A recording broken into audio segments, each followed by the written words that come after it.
kuan unsaon man sa usa ka individual nga malikayan or ma-reduce ba no ka mga dagko nga utang yan na. Unsaon paglikay again di mo siya malikayan no kaya naman tayo gitawag og mga good debt. Napoy good debt and bad debt. So in a way of avoiding it, mas mayo avoid. Yes, avoid no? it as much as possible. O imo sa i-assess na kung akong pagpalit ani makatabang or paghuwam na ko ng kwarta, will it help me to earn more? For example, generate ba siya income no? For example, car loan. Sampulan. Kana. Loan man na, utang man na.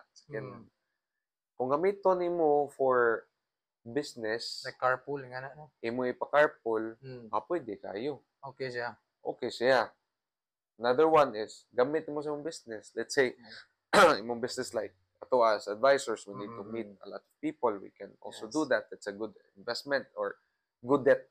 Okay, even though mo depreciate ang value sa car, but it can help you with your business. Yes. Para mga sa daghang business like retail, no, kailangan sila pick up na sakyanan just like para sa tuig suon, di ba?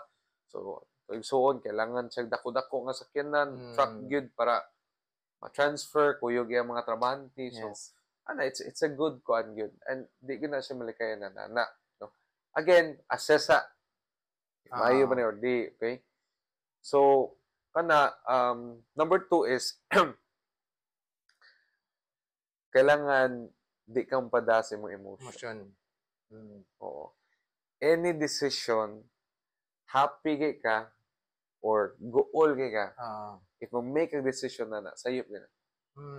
Yes, sakto jud no, labi anxiety ka ma'am nindo tab kuanan siguro nako nato technique daw nga before you purchase something, you have to wait for at least 48 hours. Dito na mo siya ma-realize nga dili man din ako ingon nga need ni siya. Want dito ni mo siya diay. Yes.